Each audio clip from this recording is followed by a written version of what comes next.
Je ne veux pas tomber dans l'émotif, mais c'est très touchant.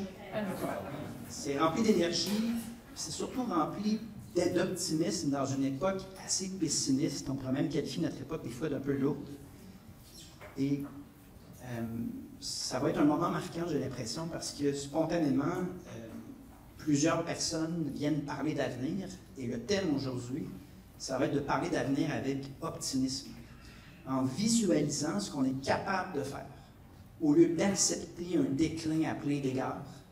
Donc, ce que je vous propose comme formule, elle est très, très simple. Je vais faire un court résumé de pourquoi l'indépendance du Québec comme projet, comme avenir, est très actuelle, mais surtout est devenue nécessaire. Et passer un peu d'un projet qu'on aurait dû faire, un projet ludique, théorique, qui aurait été peut-être intéressant, mais là, ça n'a pas fonctionné en 1995, bref, et passer de ce statut-là à une absolue nécessité qui ouvre des possibilités qu'on n'a jamais vraiment considérées, en tout cas qui n'ont pas été nommées dans l'espace public comme des possibilités d'un peuple normal qu'on mérite. Donc, je vais y aller assez rapidement, parce qu'ultimement, le but, vous êtes si nombreux, puis je l'apprécie tellement, je me dis, bien, le but, c'est de vous donner la parole, que vous ayez l'occasion de poser autant de questions. Je pense qu'on a jusqu'à 2 heures. Donc, je vais essayer de m'en tenir à 35-40 minutes, puis la balance en question. Je commençais par une anecdote d'épicerie. Ça m'est arrivé 2 fois durant le temps des fêtes, dans une épicerie. Quelqu'un m'aborde, des fois il m'appelle Pierre Saint-Paul Plamondon. Quand tu veux savoir si quelqu'un suit la politique de loin ou de près, souvent ils s'en fâchent dans mon nom, puis ils me prennent par l'avant-bras, puis ils disent « Hey, moi je t'aime bien gros, mais je suis pas sûr de l'indépendance. Tu as juste à mettre ça de côté, puis c'est sûr que tu deviens premier ministre. » Je me suis fait dire ça 2-3 fois, même par des amis de longue date qui vraiment voulaient me conseiller et qui me ramenaient donc au caquisme et même à certaines époques du Parti québécois, où on se dit, bien c'est sûr qu'il y a un besoin pour un gouvernement différent du gouvernement actuel. Puis c'est vrai que le Parti québécois a des solutions intéressantes pour des choses comme la crise du logement, des améliorations qu'on pourrait faire sur le plan environnemental, sur le plan des services à la population. Et cet argument-là, on me le rapporte souvent dans les médias. On va me dire, quand est-ce que tu vas changer d'idée? Est-ce que c'est moi qui vais être l'heureux élu de te faire dire que tu vas changer d'idée? Voici pourquoi je ne changerai pas d'idée et qu'on doit collectivement garder le cap. Lorsqu'on regarde objectivement et avec un certain sens des responsabilités ce qui se produit au Québec présentement, à commencer par la crise du logement, c'est pas normal de voir l'itinérance exploser et accepter ça. C'est pas normal de voir des gens sans solution, c'est des aînés, c'est des nouveaux arrivants, des gens qui n'ont nulle part où aller. Jamais le Québec s'est dit que c'était ça son plan, que c'était ça sa vision, son projet de société. Ça a lieu présentement, mais de manière aiguë, au point où on peut parler d'une situation historique. La même chose a lieu pour le français. La même chose a lieu pour la consommation culturelle des produits du Québec. On est en train de voir des transformations majeures qui standardisent, qui nous amènent presque exclusivement dans l'univers anglo-américain de la culture. Puis j'en consomme, là, je n'ai rien contre, mais des changements qui sont radicaux, qui sont rapides et qui nous confrontent donc à des choix pour lesquels soit on va être responsable et cohérent en apportant la réponse logique lorsqu'on voit ces phénomènes-là, en se disant qu'est-ce qui est la réponse la plus responsable et logique, ou soit on se ferme les yeux et il y aura des phénomènes irréversibles qui vont s'apparenter, à mon avis, à ce que les autres communautés francophones dans toutes les autres provinces canadiennes, dans l'histoire du Canada, là, toutes les autres provinces canadiennes ont connu ce déclin et ce qui s'ensuit, c'est-à-dire que ça vient avec du mépris, de l'amertume. Le déclin, c'est Falardeau qui disait ça, c'est un peuple qui meurt, puis ça meurt longtemps, c'était pénible. On est confronté donc à un rendez-vous historique et un choix qui est historique à la lumière de phénomènes qui sont très, très explicites, très, très aigus, très, très rapides. C'est pas un luxe, c'est pas un projet pour un individu de dire « moi, j'aimerais ça avoir le pouvoir, puis une fois au pouvoir, ce que je veux, c'est avoir absolument aucun levier pour régler les problèmes. » Et je vous donne quelques exemples très frappants. La CAQ disait « Donnez-moi un mandat fort, puis je vais vous montrer qu'on fait des gains dans le Canada. » Et elle promettait même d'aller chercher un 15 milliards de transferts de plus de nos propres impôts qui sont envoyés à Ottawa. Quand en santé, vous passez d'une demande de 6 milliards, qui n'est pas une exagération du Québec, parce que toutes les autres provinces canadiennes ont fait des demandes analogues, et que tu obtiens un seul milliard de retour sur ce 6 milliards, parce que la fonction publique canadienne a augmenté de 20 milliards en termes de dépenses. La taille de la fonction publique canadienne a augmenté de 40 %. Comme ministre de la Santé, je me mets dans la peau de M. Dubé. Là, tu peux faire le tour des urgences tant que tu veux, puis parler de plan d'urgence, de Top Gun, puis de réforme santé, de structure. Le fait est qu'il manque de manière récurrente 5 milliards par année.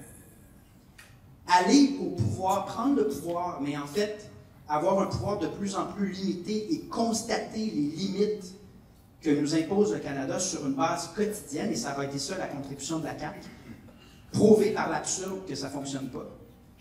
C'est pas un plan, c'est pas attrayant pour quiconque ici, pas plus que pour moi. Donc, pour revenir à mon épicerie, j'en viens à la conclusion que toute personne qui aime le Québec, mais qui a aussi le sens des responsabilités de regarder un peu en avant, là, quelques années en avant, va venir à la conclusion que le chemin vers l'indépendance sur le plan politique n'est pas le chemin le plus facile. C'est un fardeau supplémentaire, déjà que la politique est exigeante. C'est pas le chemin le plus facile, mais c'est la seule bonne réponse possible. Et là, on me répondra, mais justement, c'est que c'est impossible. D'autres l'ont essayé avant toi. Donc, tu perds ton temps, c'est impossible. Et ce à quoi je répondrai, en politique, il n'y a jamais rien d'impossible. Et la preuve, c'est qu'il y a 1 an et demi à peine, 2 ans à peine, j'aurais eu peut-être 6 personnes ici. J'étais à 9 % dans les sondages, on me parlait de la mort du Parti québécois à tous les jours. C'était pénible. On me disait que je n'étais pas à la hauteur. Jamais, jamais, surtout pour le destin d'un peuple, là, une histoire quand même de résilience assez grandiose dans le cas du Québec. Là, depuis au moins les Patriotes, il y a une organisation de la société québécoise pour monter une posture défensive devant un régime qui nous est hostile à travers notre histoire. Jamais, jamais, pour des choses importantes comme celle-là, consentir à l'échec que les autres veulent nous imposer. Jamais, jamais se dire que quelque chose est impossible. Si c'est nécessaire et que c'est vrai, si les faits sont de notre côté, le reste va suivre. Je m'écoute parler, je pense à Kevin Costner, peut-être un peu trop jeune, là, dans Fields of Dreams. Le gars, il construisait un parc de baseball dans un champ de blé d'Inde. Mais avoir une vision, c'est ça. Penser en entrepreneur, penser avec espoir à l'avenir, c'est de ne pas s'arrêter sur ce qu'on va vous dire qui est impossible ou qui est possible. Est possible ce qu'on décide de faire de notre avenir, point final. Il y aura toujours des gens pour nous décourager parce qu'il y a un système, une institution, appelez-le comme vous voulez, mais il y a un régime en place qui n'a absolument pas d'intérêt à voir le Québec devenir un pays. Ça crée une pression constante, une volonté de décourager, décrédibiliser un mouvement qui est profondément ancré dans notre société. Et moi, ma prétention, c'est que notre destin, c'est de réussir. C'est la seule logique. Et il faut que la vie ait une logique. Sur le plan individuel, il faut que le destin qu'on a ait un sens, mais sur le plan collectif aussi, il faut qu'une société, son histoire, elle trouve son sens, elle ait un sens. Et ce sens-là va se réaliser lorsqu'on aboutit à notre destin. Et moi, je pense que ça s'en est. Pour les raisons suivantes, je vais vous les résumer, vous les connaissez, certains d'entre vous sont sûrement familiers. Je vais passer rapidement sur certains, ce sera à vous de poser des questions sur les sujets qui nous intéressent le plus. Langue et culture, évidemment. Les anciens péquistes, j'en vois quelques-uns, ont connu l'époque où la loi 101 donnait le sentiment qu'on décidait par nous-mêmes au Québec, qu'on était maître chez nous, pour reprendre la formule de Jean Lesage, et donc que notre sécurité linguistique, culturelle, notre pérennité, c'est pas tant de la sécurité que de la durabilité dans le temps, elle était garantie par cette loi-là. Et malheureusement, certaines théories avancent qu'en fait, la loi 101 est voulu plomber l'indépendance. Parce que justement, lorsqu'un gouvernement du Parti québécois agit puis a certaines réussites dans l'ensemble canadien, ça peut amener certaines personnes à se dire ben, c'est réglé, tout est beau. Mais finalement, on se rend compte que ce n'est pas du tout le cas, parce que sur le plan culturel, la mondialisation est très forte, on n'a pas les pouvoirs, et donc Mélanie Joly, Justin Trudeau, le gouvernement fédéral font des choix qui ne protègent pas la spécificité et la fragilité linguistique et culturelle du Québec vis-à-vis les Netflix et géants de ce monde. Ça a un impact donc sur la manière dont on a accès ou pas à ce qui se fait de bon au Québec, puis on est très créatif, sur le plan culturel, on est très très fort, mais si ça ne se rend pas à toi, c'est grave. Ça nous empêche également, sur tout ce qui touche les langues officielles, ça nous empêche d'avoir une réglementation linguistique cohérente. Et on a vu, plus récemment dans les dernières années, le fédéral abuser de ses pouvoirs aux frontières et aux aéroports pour imposer au Québec une planification de l'immigration qui ne tient pas compte notamment du français. Parce que ce qu'a créé à travers Roxham et les aéroports, le fédéral, c'est un régime d'immigration parallèle à la planification du Québec. Mais la planification du Québec, elle fonctionne bien lorsqu'on la compare à plein d'autres pays occidentaux. On a eu le privilège d'avoir des gens qui répondaient à des critères élevés, notamment des critères en français. Et là, vraiment, on se rend compte qu'il y a un abus de pouvoir du fédéral et que les conséquences sont nombreuses, notamment sur le plan du français. Ça amène ce que vous voyez dans les médias présentement. Donc là, l'immigration est toujours le sujet parce qu'il n'y a jamais une semaine où la CAQ ne fait pas une conférence de presse pour se plaindre. C'est pas nous qui décidons, c'est pas ça qu'on veut. Là, le journaliste pose toujours la question, donc c'est quoi votre conclusion? Et la réponse est toujours, il n'y a pas de conclusion. On ne fera rien, on va continuer à taper. C'est pas une vie, ça. C'est pas un avenir pour les prochaines générations que de les contraindre à une posture défensive constante. Tous les autres peuples dans le monde décident par eux-mêmes, font des choix, puis savez-vous quoi? Des fois, ils font des mauvais choix, puis des fois, ils font des bons choix, mais au moins, c'est leur choix, puis c'est un choix démocratique. On ne peut pas consentir à vivre dans une posture défensive perpétuelle. C'est une forme d'insécurité, René Lévesque en parlait beaucoup. C'est de nous contraindre à une insécurité constante, parce que ce régime-là ne nous veut pas du bien, il ne nous considère pas depuis des décennies, des siècles. Donc, je passe rapidement sur la langue et la culture parce que ça va de soi, ça a tellement été dit souvent. Un autre argument que vous connaissez, ce sont les relations internationales, c'est mon préféré. Le jour où on a un siège à l'ONU, puis qu'on a notre propre diplomatie, on va triper, mais on va rayonner. On va exister, pour commencer. C'est pas rare, moi j'ai vécu au Danemark, en Suède, c'est pas rare d'avoir des gens qui disent « Ah oui, ça parle français au Canada. » Tu es obligé d'expliquer, un peu comme Elvis Gratton dans l'avion.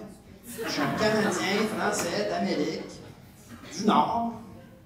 T'es pris. Donc, exister a une valeur, mais c'est la... Pensez à Expo 67, les quelques fois qu'on a donné au Québec le droit de rayonner, ça en est suivi une énergie un peu comme ce qu'on sent de ce temps-ci. C'est ce qui nous attend. Gagner un championnat du monde de hockey avec l'équipe Québec, surtout si c'est contre Team Canada, on va capoter. On va capoter. Exister à l'international, quand vous entendez Justin Trudeau, d'ailleurs, je vais faire une vidéo, là, j'ai retracé une entrevue qu'il a donnée dans le coin de Noël pour dire ben, l'indépendance du Québec, c'est le repli sur soi, c'est le... Est-ce qu'il n'y a pas plus repli sur soi que de dire « je ne vaux pas d'exister, j'aime mieux que mon voisin qui ne m'aime pas me représente ». Exister, c'est rayonner, et quand nous allons exister et quand nous allons rayonner, on va en retirer une satisfaction. Je pense qu'on va rétablir des enjeux d'estime de soi après des siècles de colonialisme. C'est quand même pas un argument nouveau, mais je le mentionne parce que c'est quand même très important. Maintenant, je tombe dans les arguments qui ont changé depuis 1995. En 1995, il n'y a presque rien eu sur l'environnement. C'était là, mais c'était théorique et hautement périphérique. C'est vraiment en orbite. Tout a changé.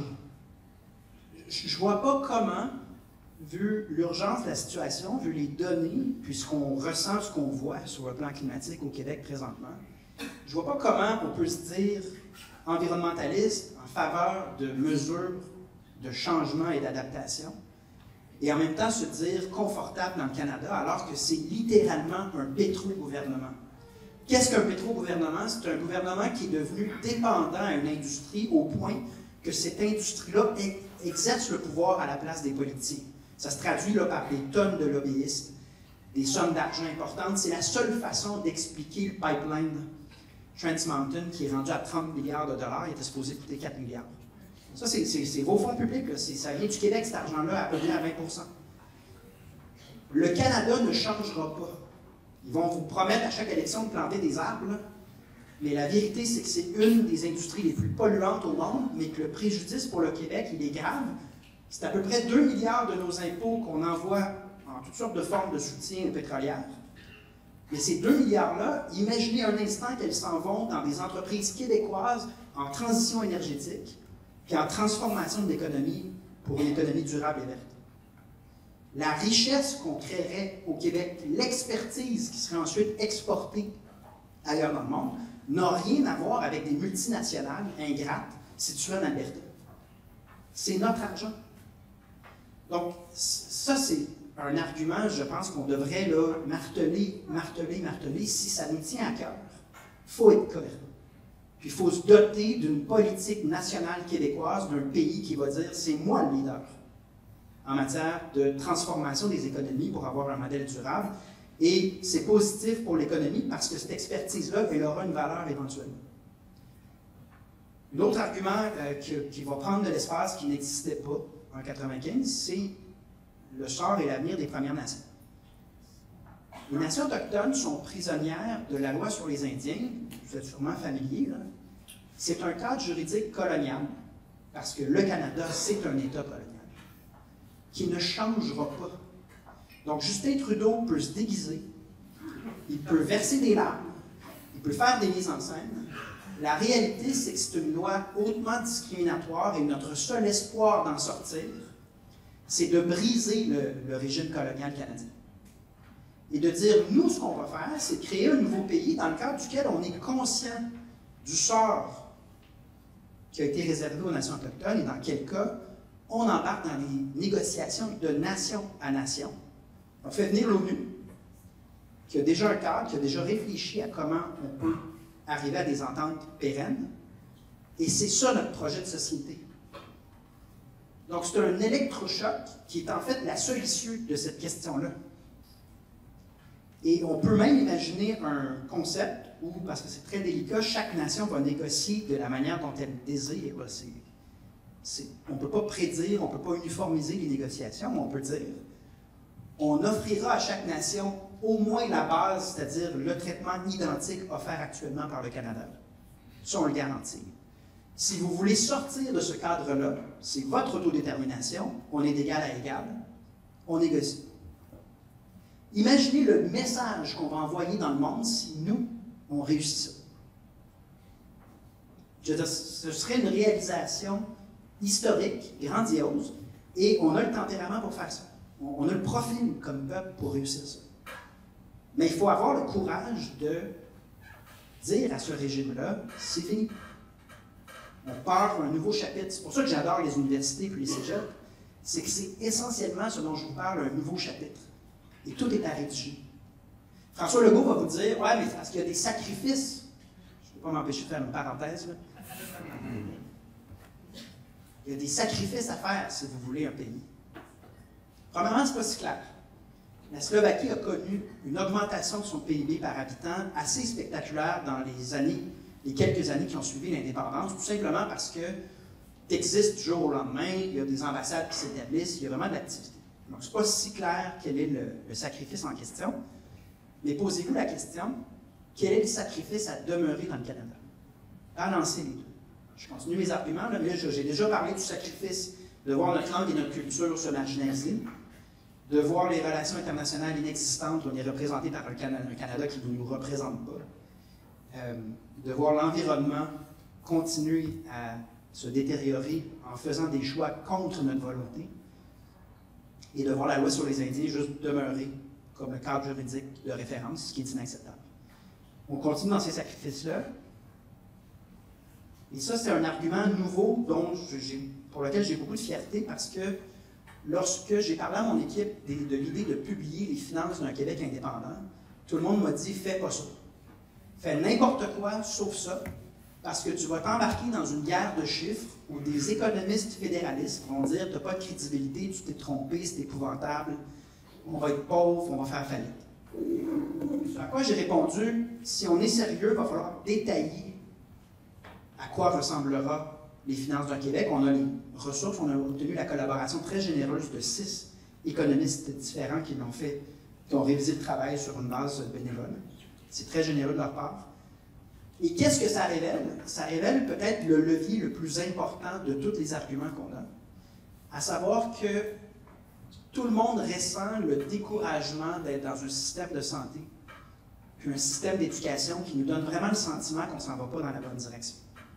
Sous-financé, mais également instable, des frustrations dans la population de gens qui disent « je suis tanné de payer des impôts et de ne pas avoir le service en échange ». Un filet social en général qui abandonne de plus en plus de personnes à leur sort et qui donc nous amène vers une société de plus en plus inégalitaire. Et là, la révélation arrive à travers ce document-là. Je me souviens d'une discussion plus informelle, là, mais juste de se dire, hey, on envoie 80 milliards de dollars par année à Ottawa. 80 milliards, c'est un peu moins que la moitié de nos taxes et nos impôts. Posez-vous la question, l'an passant, individuellement, quel service avez-vous obtenu du gouvernement fédéral en échange de ces 80 milliards? C'est pas le fédéral qui payait pour votre système de santé, c'est pas le fédéral qui éduque vos enfants, c'est pas le fédéral qui s'occupe des CPE, c'est pas le fédéral qui s'occupe des groupes communautaires du soutien social, c'est pas le fédéral qui... Je peux faire la liste. Peut-être qu'il y a quelqu'un qui va dire « moi j'ai eu un passeport en retard ». D'autres vont faire référence à l'armée, puis on vient d'apprendre que c'est ça, tout le matériel est complètement désuet, il n'y a rien qui fonctionne.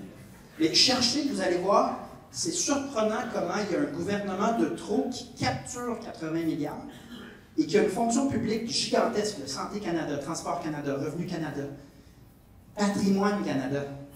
Les minutes du patrimoine, c'est sûr qu'il n'y en aura plus dans un Québec indépendant. Pour ceux qui connaissent ça, c'était comme de la propagande canadienne, financée à même nos impôts. Donc, ça devient l'argument, un des arguments les plus percutants. Si on rapatrie 80 milliards de dollars, allons-nous vraiment faire les mêmes choix ou allons-nous choisir de prioriser les services à la population que les gens réclament? La réponse est évidente. Et ça, c'est une question de choix politique. C'était la grosse limite du budget temps 1, si vous allez lire en ligne « Budget d'un Québec indépendant ». On a repris tous les mêmes choix du fédéral, mais dans un Québec indépendant. Ce qui veut dire aussi présupposer toutes sortes d'activités qu'on ne priorisera pas dans ce pays-là.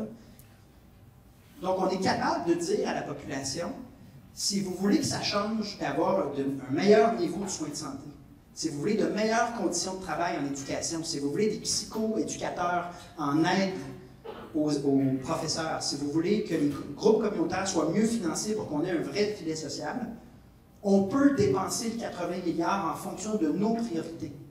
Et oui, ça veut dire qu'il y aura moins de fonctions publiques dans un tel domaine, peut-être qu'on va moins investir dans d'autres choses, mais ce sera notre choix en fonction des besoins qu'on juge prioritaires. C'est beaucoup de sous, 80 milliards de dollars. Donc, ce que vous allez voir du Parti québécois dans les prochains mois, c'est que je vais prendre des problèmes tout à fait concrets et je vais le relier à la possibilité de faire des choix financiers différents une fois qu'on aura l'entièreté de nos impôts. Ce n'est pas l'argent du fédéral, ça vient de notre poche. Et ça va revenir dans notre poche. Et là, on fera des choix qui nous ressemblent. À ce moment-là, on peut parler justement, prenons les 5 milliards manquants en santé, en faisant le choix de réinjecter 5 milliards dans le système de santé, on va voir la différence immédiatement. Et là, notre estime de soi, parce que les arguments qu'on sert des fois, c'est on n'est même pas capable de gérer notre système de santé. Imagine un pays, imagine un Québec indépendant. On va sortir de ces problèmes d'estime de soi parce qu'on aura l'entièreté des moyens pour les missions qui comptent pour nous. Puis peut-être qu'il y a d'autres missions qu'on va moins bien remplir, mais parce que ça aurait été notre choix. Donc les finances deviennent un argument qui n'était pas présenté de cette manière-là en 1995. Je terminerai avec un dernier argument qui a l'air périphérique, mais qui, moi, souvent me trotte dans la tête. assurer la sécurité et la santé de nos gens en temps d'instabilité géopolitique. On l'a vu pendant la pandémie. Est-ce que vous vous souvenez du moment où les États se volaient des masques entre eux autres, aux frontières, littéralement? On a vu aussi la fragilité des économies mondialisées lorsque on dépend entièrement d'un autre pays, supposons pour un type de légumes. Si, en cas d'effondrement pour toutes sortes de raisons, le pays a le choix entre approvisionner sa propre population ou l'envoyer à l'étranger. Évidemment que là, ton marché international vient de tomber, les gens vont s'approprier ce qu'ils ont. Rendre le Québec autonome et maître de ses choix en cas de crise me semble également un argument qui a plus de valeur qu'en 1995 parce qu'on regarde les guerres, la situation géopolitique. Si on calcule que les changements climatiques auront un effet sur les économies, c'est une quasi-certitude comme projection, veiller à nos ressources, décider en fonction de nos intérêts, veiller à nos personnes en temps de crise, c'est mieux que de laisser Ottawa décider. Je vous donne un exemple concret, les aéroports, il y a eu une séquence où François Legault suppliait Justin Trudeau de faire quelque chose aux aéroports pendant la pandémie. Puis c'est la ville de Montréal qui a fini par venir tellement le fédéral ne faisait rien. C'est notre aéroport, mais on ne peut rien faire. Et plus grave et plus triste comme souvenez-vous qu'en temps de guerre, la dernière à laquelle on peut penser c'est la Deuxième Guerre mondiale, qui a servi de chair à canon en Normandie? Les Canadiens français.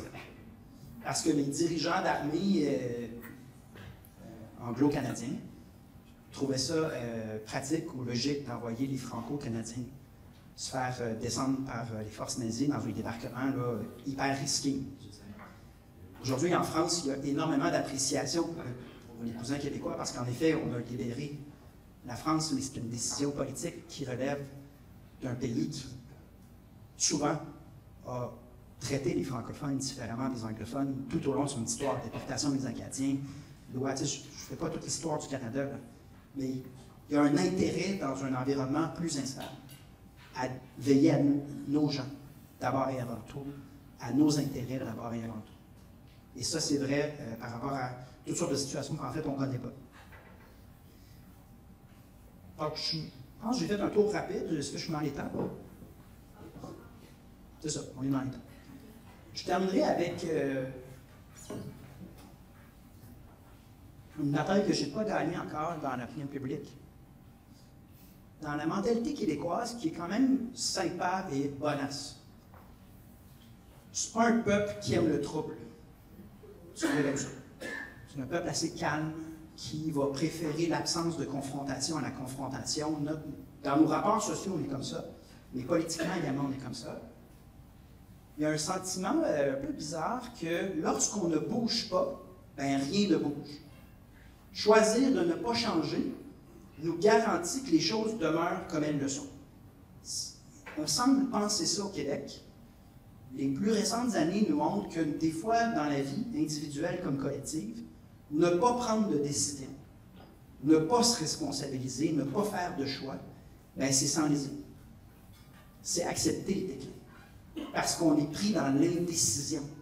On sait que c'est une impasse, mais on n'est pas prêt à décider. Et ça a une conséquence. On ne demeure donc pas dans le statut quo. Ça, c'est une bataille d'idées très importante à mes yeux. Il faut s'avouer que le Canada nous réserve un déclin et que de figer et de ne pas agir n'est pas le gage d'un avenir stable, mais c'est le gage d'un déclin planifié. Une fois qu'on a compris ça, les conclusions vont vraiment aller rapidement. Elles vont de soi. Donc ça fera partie des défis qu'on a. En ce moment, je termine là-dessus, le financement du Parti québécois bat des records. On a vendu 5000 cartes depuis le début de l'année, seulement. Et ça se traduit par une capacité financière de faire la promotion de l'indépendance. Donc, je me suis entendu avec le conseil d'administration du parti en disant, chaque somme supplémentaire, on y va en publicité, en message, en initiative, mais que sur ça. Ce qui demande des sacrifices aux membres, parce qu'il y a eu une époque où le Parti québécois avait un service à la clientèle incroyable. Là. Il y avait 30 agents de liaison, il y avait plein d'accompagnateurs, il y avait plein d'activités. vu ma lecture honnête, ça ne veut pas dire que j'ai la science infuse, mais ma lecture honnête, c'est qu'on a une fenêtre devant nous, mais que si le français recule à ce rythme-là, c'est probablement la dernière fenêtre crédible là, pour réaliser notre destin. On va tout canaliser vers une promotion très active de ces arguments-là, puis à la réponse aussi des questions que les gens peuvent avoir. C'est là que c'est très intéressant de vous avoir si nombreux. C'est dans notre préparation de ce projet de société, le plus on comprend des questions qui peut-être pour nous étaient évidentes ou peut-être n'ont jamais été répondues, donc on n'a pas la réponse, le plus qu'on a de rétroaction puis qu'on travaille ensemble à visualiser ce projet-là, le plus précis, le plus solide on sera au moment où ça compte. Donc c'est un peu ça le sens aussi de la rencontre et c'est pour ça que je vous laisse la parole pour les questions.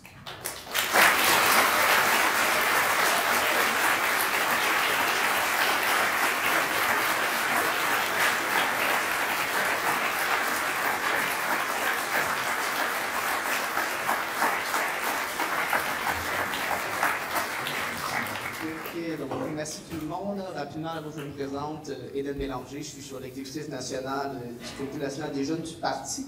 On va juste laisser le temps aux gens de partir avant la période des questions. Il y en a qui vont avoir des cours ou d'autres activités. Vous n'êtes pas obligé de partir. Ah, c'est ça. C'était pas...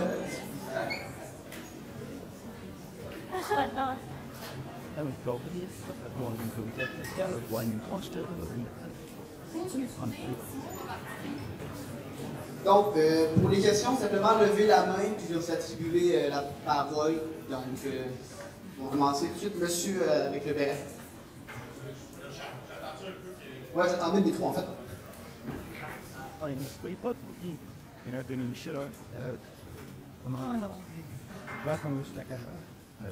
Oui, bon, ok. Ma question, en fait, moi, je suis représentant de la glorieuse cité de Saint-Jean-sur-Richelieu. Ouais, j'ai posé des pancartes avec Christine Normandin pour le vécu par chez nous. Mais en fait, je suis le gars de la maison de naissance d'Honoré-Mercier.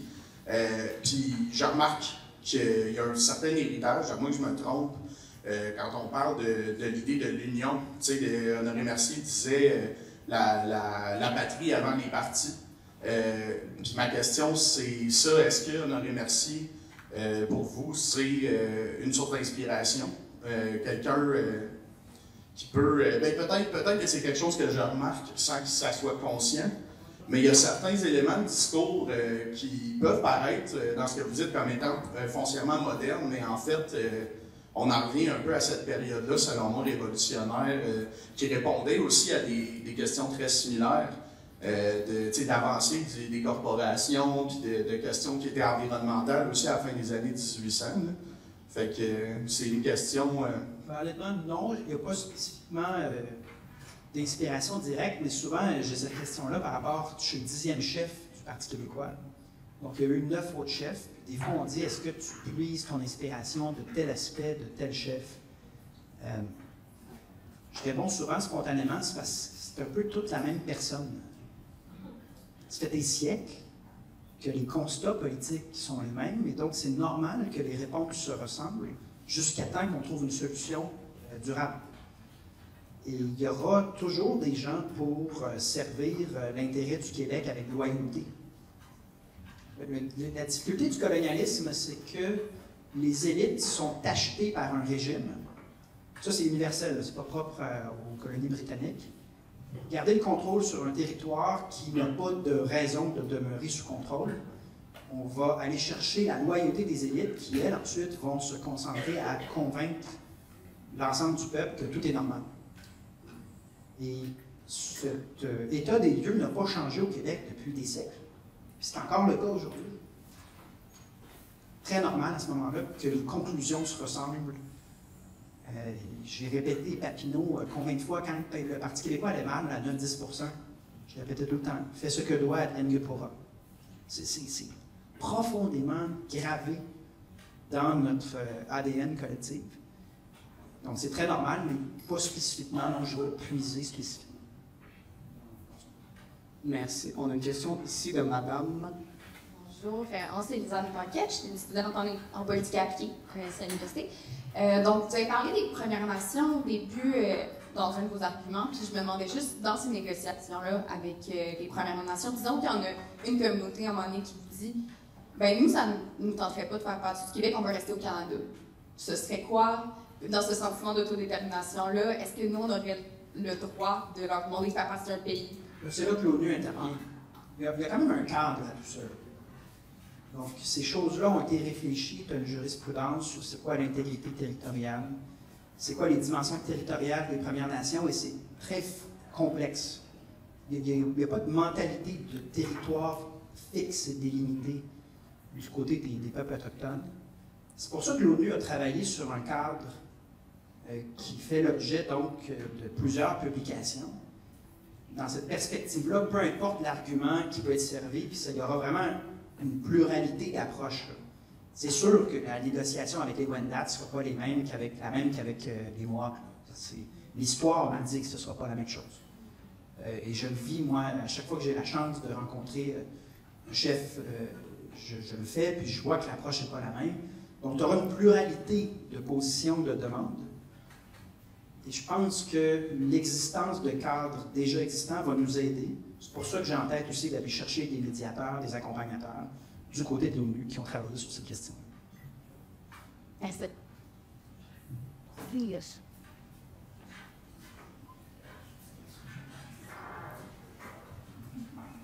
Merci beaucoup. Avant de poser ma question, je voulais juste vous dire, en fait, vous êtes, à mes yeux, pas juste un politicien, vous êtes quelqu'un d'inspirant. Donc, c'était vraiment du fond du cœur que je vous dis. Ma question, en fait, c'est, sachant que vous avez des jeunes enfants, on a des personnes ici qui sont dans la vingtaine, on va avoir des enfants plus tard et tout, et plusieurs d'entre vous. Prenez votre temps. Oui, exact. Mais pas tout ça. Mais sachant qu'on est plusieurs d'entre nous qui sommes en politique appliquée, qu'est-ce que vous recommandez qui est la meilleure façon d'avoir un équilibre travail politique et famille, sachant que vous allez être vraiment pris avec, si vous êtes élu, un référendum, la politique et tout? Mais premièrement, si vous voulez avoir des enfants, trouvez-vous un conjoint ou une conjointe qui comprend ce qui s'en vient. C'est rempli de sens, la politique. C'est probablement la chose la plus intéressante qu'on peut faire dans les guillemets, à mes yeux. Mais oui, c'est exigeant. Donc, première chose, c'est qu'il faut que les choses soient claires et que deux personnes qui auront la responsabilité des enfants, deux personnes décident que c'est ça l'objectif, puis ça demande certains sacrifices, mais que ça vaut la peine. Première chose. Deuxième chose, il faut fixer les attentes puis créer de la rareté. Ce que je fais constamment. Je ne le fais jamais pour les universités et les cégeps, c'est la chose qui me passionne le plus. Mais si vous saviez le nombre de groupes de pression qui demandent une rencontre avec moi, puis ils ne l'ont pas, pour une raison super simple. Autour de 5 heures, des fois c'est 4 heures quand c'est moi qui vais chercher mon deuxième Maurice au CPE. Je suis disponible par téléphone, puis encore là, ça reprend seulement à 8h30. Puis c'est ça. Et ça crée des déceptions, mais quand j'explique que je suis le chef d'un parti à 4 députés puis que j'ai 3 enfants en bas âge, tout le monde dit « OK, excuse-moi. » Mais ça... Donc les mœurs changent, mais seulement si on est prêt à mettre son pied à terre et dire « Moi, ce sera ça, puis je sais que je vais perdre des points une fois. » Mais c'est ça. Ça vient avec qui je suis, puis ça a certains avantages, certaines limites. Donc, je pense que c'est faisable. À date, ça a bien été. On ne se cachera pas qu'une séquence référendaire, les campagnes électorales, il n'y avait pas de vie familiale. Les enfants venaient me voir à l'hôtel, puis on déjeunait ensemble 1 heure, puis après. Mais en dehors de ça, je soupe avec les enfants presque concentrés, 6 fois sur 7 à peu près. Je les couche, j'ai le temps de jouer avec Maurice au hockey. Il arrête de faire des cours de piano, c'est moi qui lui montre les notes. Ça marche. Mais il faut être conscient de où on s'embarque dans quoi, puis il faut être passionné, en fait. C'est comme n'importe quoi. N'importe quoi que tu choisis dans la vie, si la passion est là, tout le reste s'arrange. Je pense que c'est pas plus compliqué. Merci beaucoup. Avant de passer à toutes les questions, juste lever la main ceux qui vont avoir des questions pour que je puisse commencer à faire le hearing. Non. Si on considère que le Canada en ce moment fait partie d'alliances internationales, donc le Québec aussi, le Québec indépendant, comment ces relations-là seraient définies ou redéfinies? Il y a ce que les compagnies vont vous dire, celles qui ont leur siège social à Toronto, il y a ce qui va arriver. Les entreprises vont dire, faites attention parce que nous, on entrevoit un chaos. Là. Tout va s'effondrer, le Québec étant plus parti aux ententes, il va arriver ça va être épouvantable, puis nous, on va retirer nos billes. Vous êtes plus jeune, là, mais l'épisode du camion de la Brinks, c'est important de le googler parce que ça va revenir. Simuler des fuites de capitaux par des camions, le camion était vide, mais pour faire peur à tout le monde. Ça, c'est ce qui va arriver avant le vote. Après le vote, si vous êtes PDG d'une entreprise multinationale dont le siège social est aux États-Unis ou au Québec, ou à Toronto, pardon, est-ce que vous allez dire, je vais suspendre mes activités au Québec juste parce que je suis bloqué politiquement? Est-ce que vos actionnaires vont vous dire, on t'encourage fortement à faire des pertes et à cesser tes activités parce qu'on va punir le Québec? C'est pas comme ça qu'une compagnie fonctionne. Là. J'ai un MBA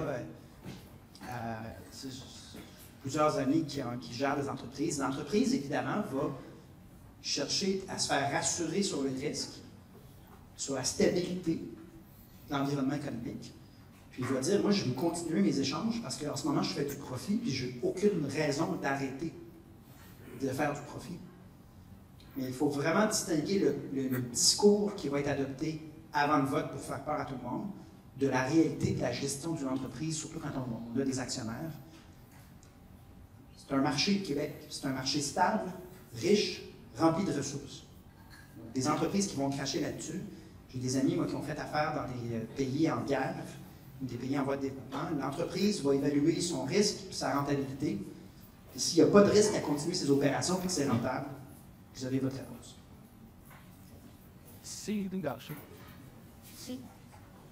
Je ne vais pas passer par quatre chemins. C'est pas un secret que beaucoup de solidaires à Sherbrooke et dans la communauté étudiante en général.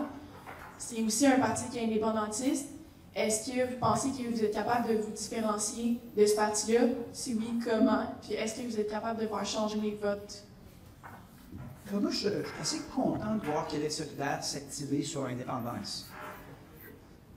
Souvent, ils ont un discours plus NPD qui demande de faire une demande auprès du fédéral. Ils vont soutenir des démarches qui disent on va négocier avec le fédéral, ce qui est moins une logique indépendantiste. Et là, je constate récemment une volonté de vraiment plus se recentrer sur le projet d'indépendance. Puis bien honnêtement, je trouve ça correct comme ça. Il y a plusieurs facettes à une société. Le oui, c'est pas un oui sur une société figée avec des choix définis dans tout. Le oui, c'est un oui pour la démocratie, c'est-à-dire le choix de décider par nous-mêmes, en sachant qu'après un référendum gagnant, il y aura une élection générale 2 ans après, 3 ans après, 1 an après, c'est dépendamment de la date de cette consultation populaire. La démocratie va toujours faire des choix, puis va toujours évoluer, des fois à gauche, des fois à droite. Ce qui m'inquiète, moi, c'est quand je vois Éric Duhem à droite complètement, dire que lui, il va tellement être caquiste qu'il va convaincre le gouvernement fédéral de son autonomisme. Ce qui m'inquiète, c'est le mensonge sur cette question fondamentale. Ensuite, il y a des partis à droite, à gauche, qui s'approprient l'idée de décider par nous-mêmes en fonction de leur vision de la société, de leurs convictions. C'est parfaitement normal. Toutes les démocraties sont comme ça. Donc non, je n'ai pas de stratégie. Je laisse Québec solidaire faire sa campagne pour l'indépendance. Je les encourage à en faire le plus possible. Je vais faire la même chose. Puis je vais inciter des partis avec qui j'ai aucune affinité à faire la même chose. Je parle à la CAQ constamment. François Legault, des fois, il rigole quand je lui pose des questions, parce que je lui rappelle, les capitaines Canada, est-ce que tu te sens bien là-dedans? J'aime pas ça. Mais c'est parce que j'ai bon espoir qu'un jour, il va se tanner du mensonge. Pourtant, François Legault, ses politiques ne ressemblent pas aux miennes. Mais tout ce que je souhaite, c'est qu'ils disent la vérité. Puis qu'ils disent qu'en effet, c'est l'indépendance qui est la solution. Dans quel cas, lorsque tous les spectres gauche-droite de notre société vont répondre avec honnêteté à cette question fondamentale, bien, on va être capable au moins de régler cette question-là, puis s'en suivra des années de démocratie, où est-ce qu'on continue à débattre de plein de sujets. Henry. Oui, donc moi je suis étudiant d'histoire ici. Puis peut-être ça va donner, d'autres vont pouvoir se voir dans quoi je veux dire. Mais moi je suis né et j'ai grandi à Sherbrooke. Ma mère provient de Québec, mon père provient de Montréal. Puis les deux étaient souverainistes à l'époque. Ils ont vécu notamment le référendum de 1995. Mais aujourd'hui, quand j'en parle, ils sont beaucoup nationalistes parce qu'ils ont vécu la défaite. Ils ont vécu la défaite, puis c'est comme s'ils l'ont tout géré, puis ils ont perdu espoir un peu là-dedans. Alors que j'ai l'impression que moi et d'autres souverainistes d'autres générations, on n'a pas vécu, on ne l'a pas essayé. Et je me dis, comment vous voulez aller chercher ces gens-là qui ont déjà vécu la défaite, puis qui ont peut-être encore au fond d'eux l'étincelle souverainiste, mais qui est cachée derrière tout le poids de ça, ce désespoir-là, la déception qu'ils ont eue à ce moment-là. Tu es direct dessus au niveau de. Tu sais, là où tu es sur le beau bout. Parenthèse, j'ai 47 ans, et donc j'avais 18 ans en 1995. J'ai voté, premier vote de ma vie. Oui, c'est hautement traumatique. C'est très triste. J'étais au cégep, je me souviens de l'État. On avait fait une fête, on était une trentaine. On était tous peinturés, des chandails, tout. La lourdeur, c'était tellement lourd et triste. Oui, c'est traumatique de se dire non, d'échouer à quelque chose d'aussi vital, de positif. Deux facteurs, deux choses à leur dire. La première, c'est le sens des responsabilités. C'est pas responsable de vouloir quelque chose qui est nécessaire juste quand on sait qu'on gagne, puis changer sa réponse en fonction de qu'est-ce qui va arriver peut-être la prochaine fois. Les gens responsables et les gens loyaux donnent toujours la bonne réponse, beau temps, mauvais temps. Donc, on peut en appeler à cette génération-là de dire, si tu le sais, c'est laquelle la bonne réponse, puis moi, je donne tout pour que ça ait lieu, peux-tu avoir le sens des responsabilités de donner la bonne réponse, puis de regarder en avant? C'est pas négociable. Les peuples forts ne sont pas à négocier, même quand ça va mal. Il y a ce qu'il y a de vrai, il y a ce qu'il y a de faux. Puis tant qu'on se dit la vérité, puis on se dit les faits comme ils le sont, on est dans un environnement où les choses sont possibles. Donc, c'est les baby boomers qui ont répondu très fortement à ça. Puis le deuxième argument, c'est qu'on investit quand même beaucoup de ressources au Parti québécois pour comprendre comment se sentent les différents groupes de notre population par rapport à l'indépendance. On a donc interviewé avec une méthode là, quand même scientifique des gens qui ont voté oui en 1995 et qui aujourd'hui se disent nationalistes là, pour ce que ça veut dire, mais qui ne se disent pas indépendantistes. On se rend compte qu'une phrase qui revient souvent, c'est « si je vois que les jeunes le font à ma place, c'est sûr que je vais revenir dans le party ». Ça, je me le suis fait dire à plusieurs reprises par des gens qui avaient, par dépit, par amertume, qui avaient décroché. C'est comme s'ils ont besoin de ce soutien intergénérationnel. Ils ont même besoin de se faire dire ce que tu dis. Moi, je ne l'ai pas vécu, mais je sais que ça doit être fait. Toi aussi, tu le sais. Je suis là. La Catalogne, d'ailleurs, est un exemple très frappant d'entraide intergénérationnelle, d'une forme de fraternité. D'autres partis politiques ont présenté l'intergénérationnel comme une lutte à finir entre des jeunes qui pointent du doigt les boomers et vice-versa. On est sorti de ça, mais 2020, 2021, 2022, les échanges à l'Assemblée nationale, c'était vraiment de l'intergénérationnel accusatoire et stigmatisant. C'était grossier. Le Parti québécois a toujours été dans la volonté d'unir des générations qui font en fait ensemble le peuple, qui forment le peuple québécois dans toutes ses facettes. Donc, il y a moyen de ramener ça, la Catalogne étant un exemple qui a fonctionné à ce niveau. Oui, bonjour. C'est un grand honneur de pouvoir vous poser une question. En fait, je voulais savoir ici, juste ici. Moi, ma question, c'est vraiment par rapport aux prochaines élections. Je ne sais pas que ça a l'air pessimiste, mais dans un cas où ce que vous gagnerez, mais vous seriez minoritaire, ce serait quoi votre stratégie gouvernementale? Est-ce que peut-être faire du pouce sur la question solidaire? Est-ce qu'on verrait peut-être un peu une alliance politique avec solidaire? Ou comment ça s'articulerait en fait? Assez simplement. un gouvernement du Parti québécois s'engage à déposer une loi qui déclenche un référendum, qui déclenche la consultation populaire qui permet au Québec de devenir un pays. Quand tu es majoritaire, tu as le nombre de sièges pour que la loi devienne une réalité. C'est toi qui décides. Quand tu es minoritaire, tu déposes le projet de loi, et là, tu regardes autour de toi. Puis il y a des libéraux, des caquistes et des solidaires. Donc, en principe, les partis indépendantistes vont répondre, on soutient ce projet de loi-là, puis tu as un déclenchement. En principe. Mais je ne le contrôle pas. Et dans tous les cas, notre engagement, c'est ça. Il ne faut pas se contraindre, là, parce que c'est une question qui revient souvent. Essayer de rentrer deux partis en un puis de leur faire dire la même chose, c'est peut-être se tirer dans le pied. C'est comme nier que des points de vue différents existent dans une société et que c'est valable. On est mieux de se mettre d'accord sur l'essentiel, fonder un pays décidé par nous-mêmes, et laisser ensuite les gens libres.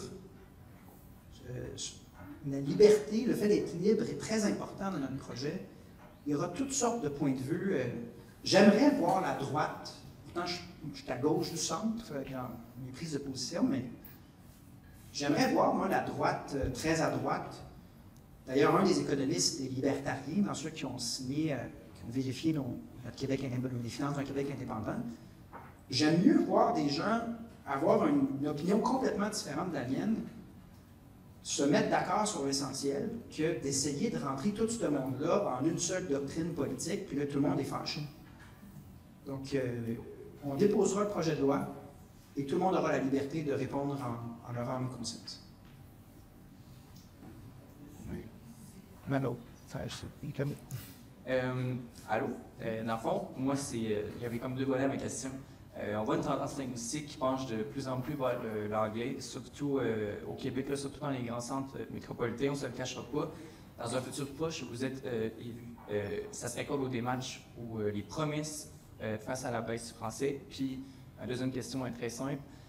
Pas tous mes amis, mon entourage qui est bon en politique, puis même si j'arrive avec des gros arguments, ça ne marche pas.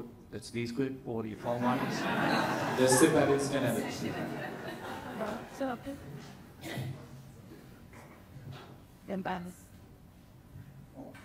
Le premier, on a vraiment réfléchi et détaillé sur la langue française. Notre engagement, c'est de renverser le déclin et revenir à des niveaux comparables au début des années 2000. Ça passe par notamment le français au cégep. Pas pour les anglophones. Les anglophones conservent leur droit à avoir leurs propres institutions, mais une intégration au cégep en français, ça passe par des mesures culturelle. Là, c'est vraiment ce qui est sous-estimé en ce moment. La langue est le reflet de la culture. Si on vit des moments ensemble, puis on a un attachement à la culture qui nous unit, la langue va de soi. Donc, on a des approches réglementaires d'une fortification de la loi, mais tu ne peux pas juste réglementer en matière linguistique. Ça prend un soutien à la culture québécoise. Donc, ça, on a un plan là, vraiment détaillé. Ça fait longtemps qu'il est fait, on va le revisiter.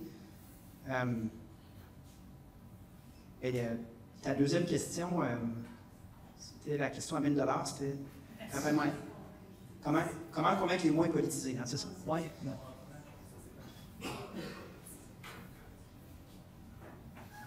Écoute, en très simple, ça va être le plus beau moment de politique de notre vie et de l'histoire du Québec. Point. Le lendemain, ça va être un party, ça va être une effervescence complètement à l'extérieur de ce qu'on connaît. Donc, ça peut se dire très simplement, il y a un moment qui nous attend, puis moi, j'ai le goût de participer à ce moment historique-là. Il faut que tu fasses partie de ce moment historique-là. Il s'en vient. Ça va être le moment le plus euphorique de notre histoire, parce qu'on va finalement exister. C'est aussi où les autres, on va exister. Moi, c'est comme ça que je l'entrevois. Je me pose souvent cette question-là, parce que la vérité, c'est qu'une grande proportion de la population n'est pas politisée, et c'est facile de l'influencer par la peur. C'est ce qu'a fait le fédéral au Canada, mais c'est ce qui s'est passé en Écosse-Irlande. Je n'ai pas de réponse facile à comment, mais revenir à l'essentiel de la beauté de ce moment-là, de la grandeur de ce moment-là, peut donner le goût. C'est comme dire, il y a tout un party. Tout le monde y va. Bien, ça donne le goût d'embarquer dans le party. Tu ne sais pas exactement quelle musique, quelle personne, puis combien coûte la bière, mais tu sais qu'il y a un party. Donc, il faut revenir à l'essentiel. C'est un moment extraordinaire de politique, c'est un moment historique rempli de luminosité et d'espoir. Oui, bonjour, j'ai une question. D'un mordu de la politique internationale à un autre, c'est une question comme relativement petite, mais complexe. Un gouvernement souverain, un Québec souverain appuierait-il un Taïwan comme étant un gouvernement souverain aussi? Je n'aurais pas tendance. On m'a posé une question dans un forum de gens d'affaires sur les politiques d'un gouvernement péquiste vis-à-vis d'un gouvernement Trump. Il y a là un danger parce que, bon, évidemment, Taïwan, la Chine, là, on peut y aller, on peut faire Gaza, Israël, Ukraine, Russie, un peu toutes les. Mon travail dans la vie, c'est de sortir le Québec d'un carcan qui va causer son déclin et sa mort linguistique et culturelle, en plus de nuire à ses intérêts financiers. Ça, c'est mon travail dans la vie. Je reviens donc toujours, comme on vient d'en discuter, à l'essentiel. Quand on parle de politique internationale advenant un Québec indépendant, et donc on n'est pas en date de 2024, je me garde toujours de donner une réponse à l'avance parce qu'on va me ramener cette réponse un jour. Mon travail, c'est d'être prudent et d'exprimer le fait que ce serait notre politique, réfléchie par des intellectuels du Québec, et non pas les accompagnateurs de Justin Trudeau, ce qui est déjà un gros gain, une grosse avancée dans notre vie. Mais je dois me limiter à ça, pas que je n'ai pas une opinion, mais on pourrait parler de la Corse, on pourrait parler de la Catalogne, il y a plusieurs cas d'espèces, mais j'ai en tête non seulement d'aller à l'essentiel, mais aussi de rassembler le plus d'appui international à notre démarche dans un premier temps. À chaque fois que le Québec, à l'avance, s'engagerait dans des questions géopolitiques à l'étranger, bien, on perd des appuis potentiellement. On se retrouve à justifier 3 ans plus tard une position qui devra changer parce que les choses ont changé. Mon travail, c'est de faire atterrir l'indépendance du Québec et de donner à nos têtes à penser le droit de déterminer ces positions-là. Si je prends ces positions-là à l'avance, je crains de nuire à la cause principale.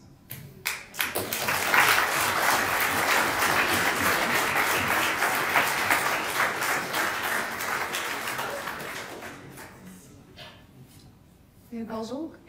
Dans le fond, ma question est aussi. Ma question est aussi dans le Québec est souverain, mais dans un futur rapproché, c'est quand même une réalité qu'on va devoir faire face probablement. Mais dans la gestion des ressources naturelles qui sont présentes au Québec, comme par exemple l'eau potable, est-ce quoi votre plan face à la protection de ces ressources-là, ou du moins la protection, ou si on doit être protéger ou finalement, selon vous? Oui, en fait, on a déjà ce pouvoir-là. Donc, on aura des réponses sur l'eau spécifiquement. Je ne veux pas brûler nos annonces puis la séquence. On a déjà le pouvoir d'exercer un contrôle national sur l'eau. En ce moment, notre régime est très déficient pour la rareté et la valeur qu'a cette ressource-là. On est bien structuré. Et surveiller ce qui se passe avec Hydro-Québec, ce qu'on avait légiféré comme étant une ressource collective, c'est-à-dire l'hydroélectricité, le vent, ce qu'on avait nommé comme des richesses collectives, sont en train de se privatiser, fort probablement. Donc, on aura beaucoup de travail à faire comme gouvernement, mais ça, pas nécessairement en lien avec l'indépendance. Par contre, c'est sûr qu'un pays indépendant, ensuite, dans ses interactions avec le reste du monde, beaucoup plus de contrôle sur son agenda commercial par rapport à ces ressources-là que si tu es toujours en train de t'arrimer avec le fédéral, comme dans le cas aussi, qui n'aboutissent pas. Mais c'est déjà dans le programme du Parti québécois. Là. Donc, la nationalisation de l'eau a été débattue. On va revenir sur cette question-là lors de notre prochain congrès. Mais c'est sûr qu'on a besoin d'un resserrement de l'encadrement de l'eau, mais de d'autres ressources comme l'énergie qu'on prenait pour acquis, mais qui sont probablement en train de se faire démanteler par le Québec.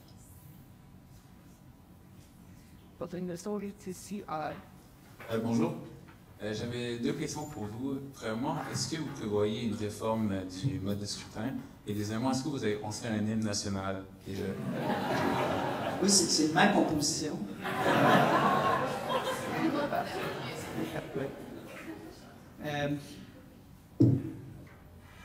Deux très bonnes questions. La première, la réforme du mode de scrutin, elle est due.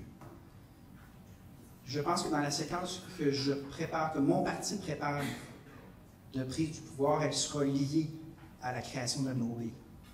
C'est-à-dire que je ne me vois pas demander, supposons, faire un référendum sur la réforme du mode de scrutin précédemment à une autre consultation populaire sur le fait de devenir un pays. Et à un moment donné, tout ça va aller dans un tout.